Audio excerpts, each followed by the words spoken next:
Senhores conselheiros, o relatório de Dr. Marco Aurélio Bertaioli é claríssimo. Aquisição de 100 laboratórios móveis com finalidades didáticas para a Secretaria de Educação de Campinas. E a Prefeitura diz a Vossas Excelências que era inviável a competição, era impossível realizar um certame porque havia um único produtor, um único fabricante desse equipamento, que é a Autolabor.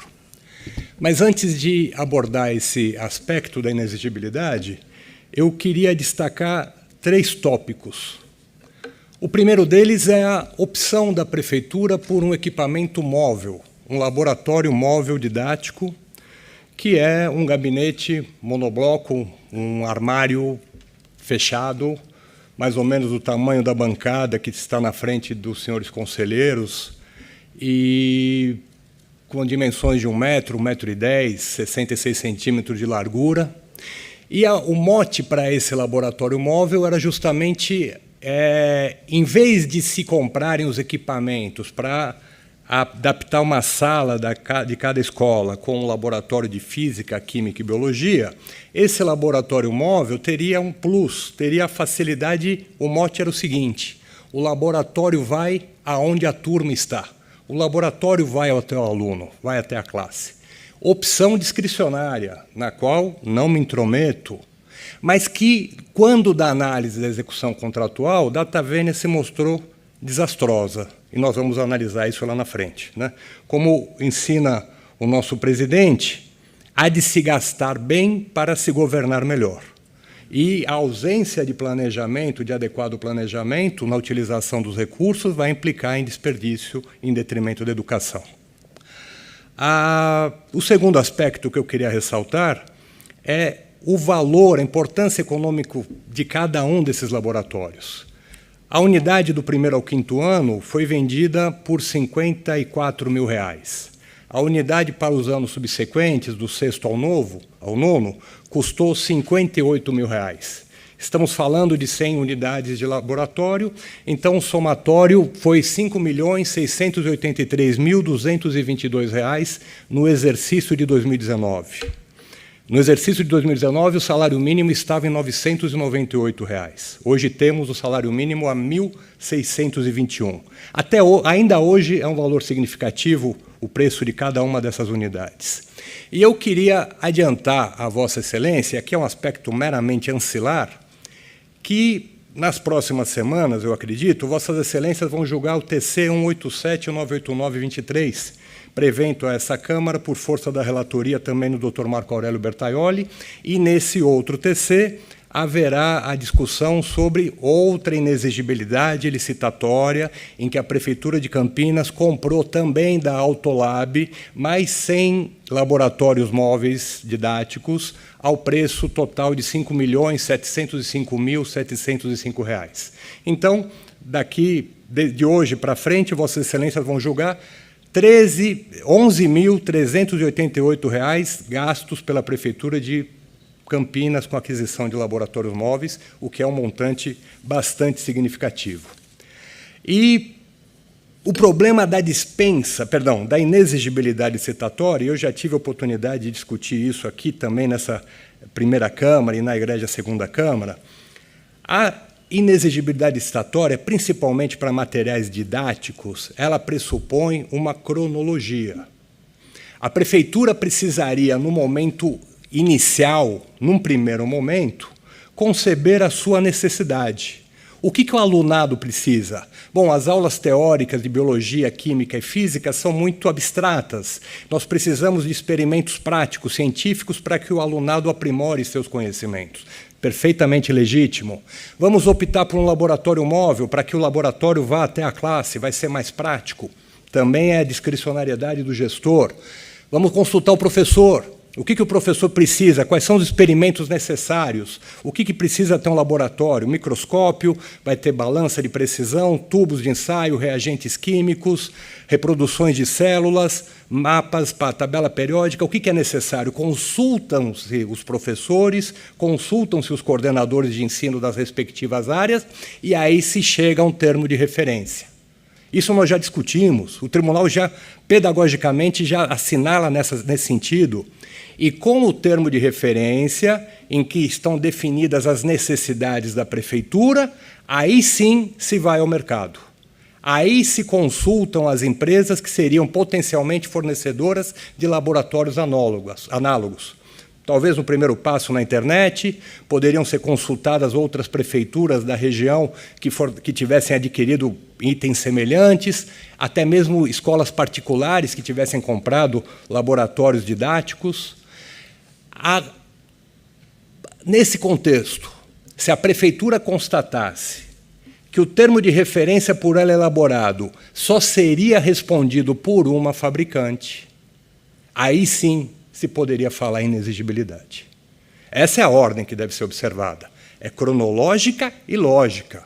Eu primeiro vislumbro a necessidade do poder público e consulto o mercado para ver se há potenciais fornecedores. Em não havendo outros, aí sim inexigibilidade, porque eu não tenho possibilidade de competição e eu vou ter apenas um único fornecedor. Mas não foi isso que aconteceu.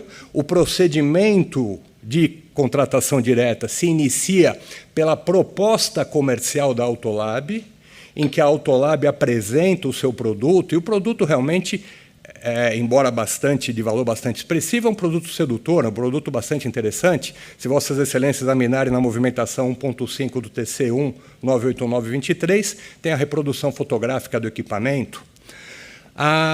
E a partir dessa proposta comercial, em que se descrevem as especificações técnicas do laboratório móvel, essas especificações técnicas são espelhadas nos documentos da prefeitura e passa-se a falar sempre no laboratório móvel produzido pela Autolab. A necessidade da prefeitura passa a ser aquele laboratório.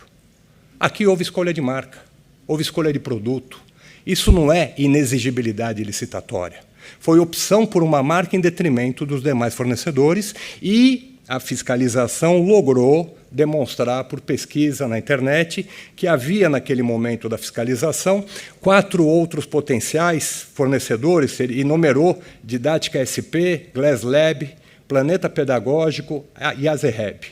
Inclusive, se menciona um julgado de relatoria do Dr. Renato Martins Costa, em que, apreciando uma contratação da Prefeitura de São Sebastião, também da Autolab, ela foi reprovada justamente porque não se identificou naquele julgado as razões pelas quais a Prefeitura de São Sebastião teria escolhido aquele produto como o único necessário para satisfazer as suas necessidades. Essa decisão foi confirmada em grau recursal pelo egrégio plenário na relatoria do Dr. Edgar Camargo Rodrigues.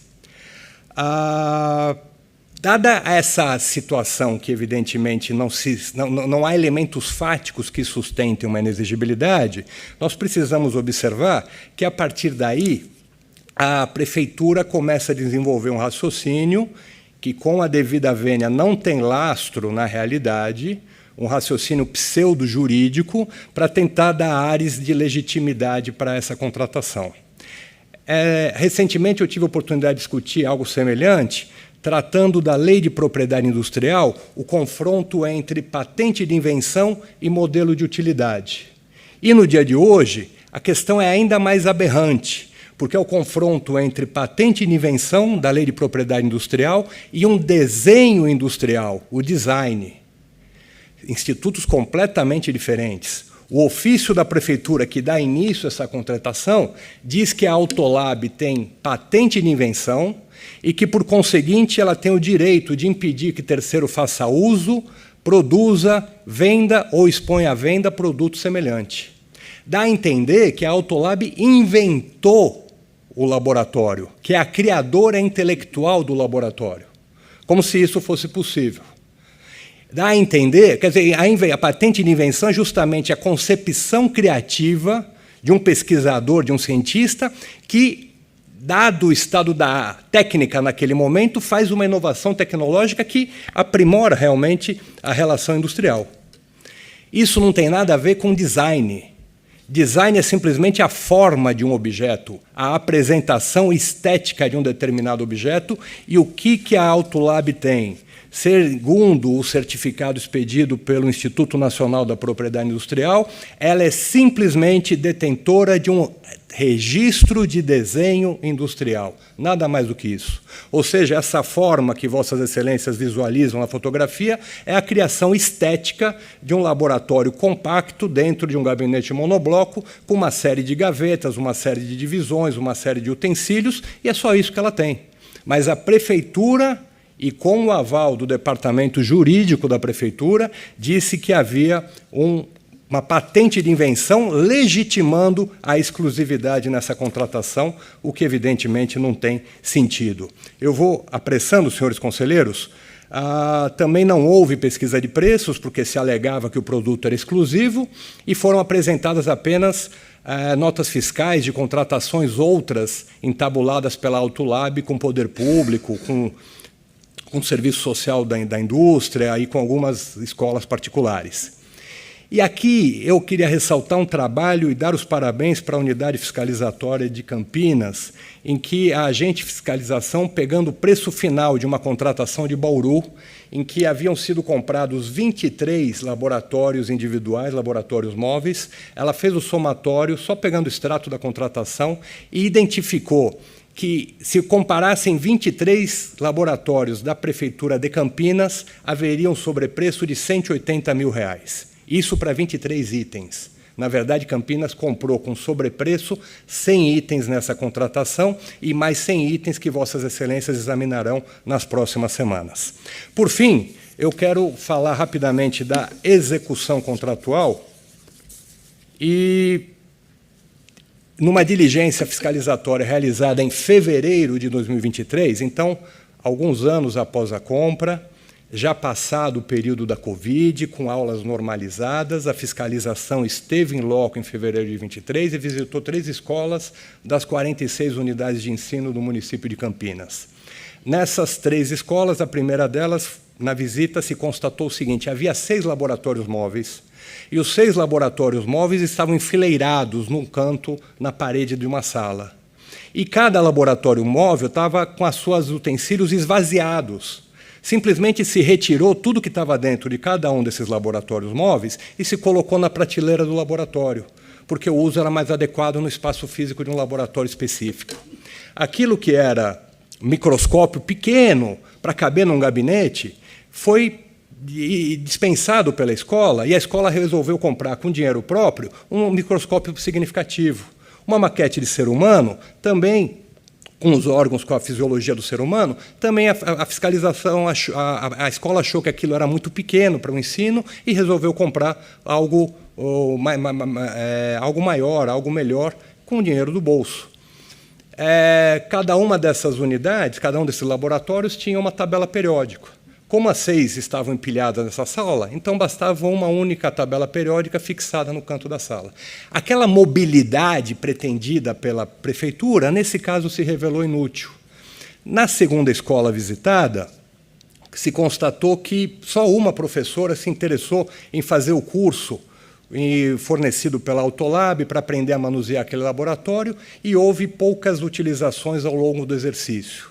Na terceira escola visitada, também se apurou que apenas uma sala de aula era dedicada para o laboratório. Então, aquela mobilidade que o laboratório teria também é inútil, porque ele continua encostado numa das salas. Agora, o mais triste, o mais gritante nesse relato fiscalizatório é que, nessas 3 unidades visitadas pela fiscalização, pela UR de Campinas, nenhuma delas havia sido consultada pela Prefeitura, pela Secretaria de Educação, antes da concepção dessa contratação direta.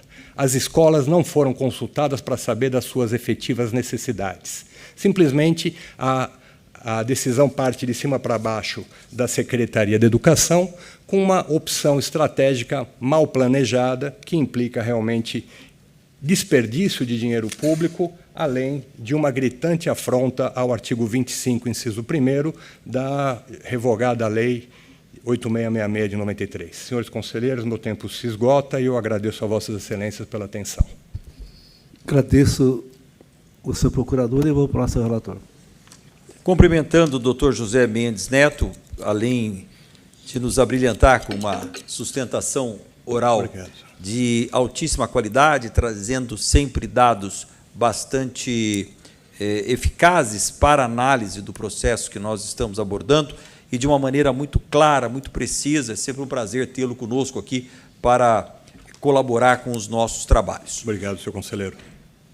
Em relação ao ato declaratório de inexigibilidade da licitação, a principal controvérsia dos autos, consiste-se em verificar a hipótese que se amolda ao disposto da Lei Federal 8666, a qual admitiria a contratação direta por inexigibilidade de licitação apenas quando comprovada, de forma inequívoca, a efetiva inviabilidade de competição, que foi exatamente os termos aqui abordados pelo Dr. Mendes.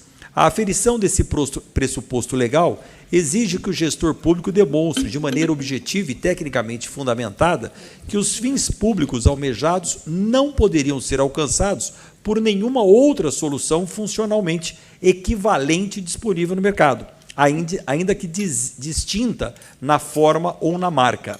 É importante destacar que a aquisição direta deste mesmo laboratório didático móvel da empresa Autolabor Indústria e Comércio já foi anteriormente rechaçada por este tribunal.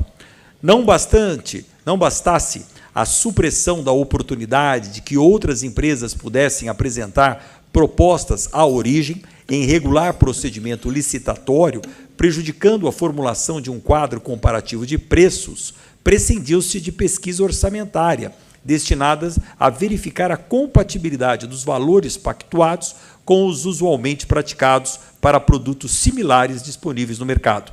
Lacuna que inviabiliza, como bem ponderado e, mais uma vez, reiterado pelo Ministério Público de Contas, qualquer avaliação segura acerca da vantagem econômica da contratação. No que tange à execução contratual, que também foi tão bem abordado aqui pelo eminente representante do Ministério Público de Contas, verifica-se que se apresentou comprometida pelas falhas registradas pela fiscalização.